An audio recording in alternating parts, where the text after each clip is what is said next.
You're listening to Mornings on the Mall with Brian and Larry. I'm Larry O'Connor alongside Brian Wilson. And joining us now, you are outnumbered, Mr. Wilson. We have two Larrys on the line here. I'm outnumbered most days. Yep, two Larrys. It's Larry and Larry against Brian.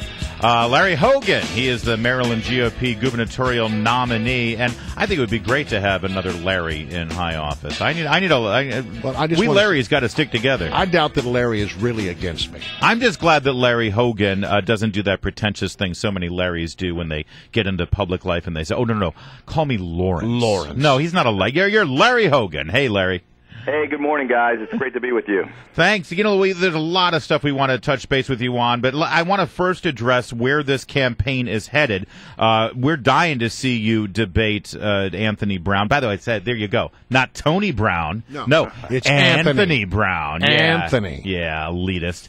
What's up with the debates? How many are we going to have? Are they going to be all over the state? What's the plan? Well, our plan is to try to have as many as we possibly can. And, I happen to believe that the voters of Maryland deserve to have a real clear choice for a change. That's what we hope to give them. There's serious differences between the two of us, obviously, on nearly everything. And we've already accepted 3 debates. We've accepted every single invitation that's come in. And we're hoping to have debates throughout the state. Now, Anthony Brown hasn't accepted, to my knowledge, any of the ones that have actually that are actually taking place, but over the holiday weekend he sent out a press release saying he only wanted to do 3 debates, and he wanted to pick the stations and pick the moderators and pick the formats. Oh, he does he? Yeah, and these debates don't even exist, and we haven't even been invited to them, but he's ignoring the real ones, and we're just going to continue to press him to try to debate the issues as often as we can, have real substantive debates all across the state, which is, I think, what the voters deserve. Now, I'm just fascinated by this whole process. Does your campaign ever have contact with his campaign on issues like this? They really haven't contacted us or anyone else. They haven't responded to the groups that have invited us to the debates, and they're just sort of out doing their own thing. I think they're just trying to duck the debates as much as possible. Well, that shows you how responsive he'd be as governor. Yeah, that's exactly right. All right, so no, look, one of the things that you think is going to be a big issue, and I think you may be right, is that you think that Marylanders are overtaxed. Particularly, we just got a big hike, and if you have filled up your tank lately, you noticed this in the gas tax. Well, Maryland is the 7th highest tax state in the nation, and under Martin O'Malley and Anthony Brown, they've passed 40 consecutive tax hikes that have taken an additional $10 billion out of the pockets of struggling Maryland families and small businesses. So it's not just that I feel that we're overtaxed, but nearly 70% of the people in Maryland feel that they're overtaxed. And the most recent was on July 1. We had another automatic increase in the gas tax. They passed the largest gas tax increase in Maryland history last July, and then because they never wanted to have to face the voters on that particular issue again, they just built in automatic increases every year. So as people were packing up the kids and taking the family down to the Ocean City for the holiday weekend, it cost them a little more to fill up their tank. Well, it cost them more to cross the bridge as well because they've increased tolls a couple 100% as well. And it's scheduled to go up again, in January? I think October. Mm-hmm. Well, and that's the thing why this election is so important, because not only, Larry Hogan, are you going to do things a little differently than an Anthony Brown would do, who, let's face it, is just going to be a carbon copy, rubber stamp, cookie cutter version of what we've already had for the last 8 years, but at the very least, you can be there to stop Annapolis from doing things like this automatic gas tax increase so that they can wash their hands of it.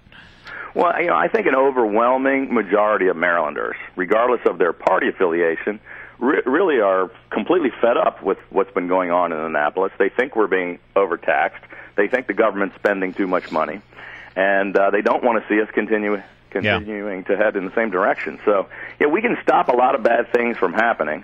But when I'm elected in November, it's going to send a pretty loud and clear message to the Democrats who control the legislature that they can't continue to ignore the will of the voters, and they can't continue to increase taxes when nobody wants to have them increased. Our guest is Republican nominee for governor in Maryland, Larry Hogan, and you talk about bad things happening. There's a bad thing happening on our border right now, and it is affecting all states, frankly. We see Rick Perry in the news right now since he is one of the border governors.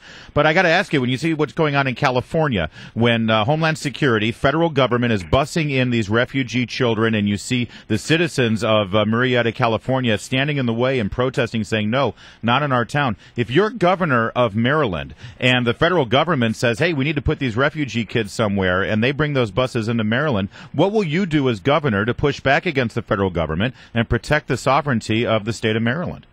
Yeah, well, first and foremost, from a humanitarian basis, we have to make sure that these children are safe, that they have food, and that any urgent medical needs are taken care of. And then we've got to reunite them with their parents in their home countries as quickly as possible. It makes absolutely no sense whatsoever to be busing them thousands of miles across the country away from their point of entry to put them into states where we simply can't, shouldn't, and can't take care of them. We're not an orphanage, and I don't really blame these kids. I feel sorry for the kids, and I don't even blame the parents who are looking for a better life for their children. I blame the President of the United States and the Congress for year after year failing to come up with any kind of a comprehensive immigration policy and failing to secure the borders. And if you're governor of the state of Maryland and the president says we're going to put 200-300 of these kids someplace in Maryland, what would you say? I would say no. I think that not only is it not fair to the Maryland taxpayers, it's not fair to these kids. They shouldn't be shipped thousands of miles across the country to a place like Maryland. They should be returned to their parents as quickly as possible. All right, Larry Hogan. And one other aspect on the immigration issue that is hitting many states is the cost of illegal immigration and how it's been affecting the health and human services of each state. We already have some problems with our state health care in Maryland. We're now seeing moves in Montgomery County alone to try to provide health care for 35,000 illegal immigrants. What is your plan to be able to address that issue? Well, in Maryland, we've completely failed on health care in general, and we wasted a couple of $100 million on a health care website that doesn't work. And tens of thousands of Marylanders have lost their health care coverage. So we aren't even able to take care of the basic and immediate needs of Maryland residents and taxpayers, let alone folks that are coming in from other places. And you've got Anthony Brown to thank for that. We can thank Anthony Brown and Martin O'Malley for really complete failure on this issue. All right. Well, his name is Larry Hogan. He's the Republican nominee for governor in the state of Maryland. Thank you so much for joining us here on Mornings on the Mall. Yeah, keep us updated on those debates, by the way. We sure will. Hey, maybe we'll do one on your show. How about that? The door is open. The door is open. We'll bring in extra chairs and snacks.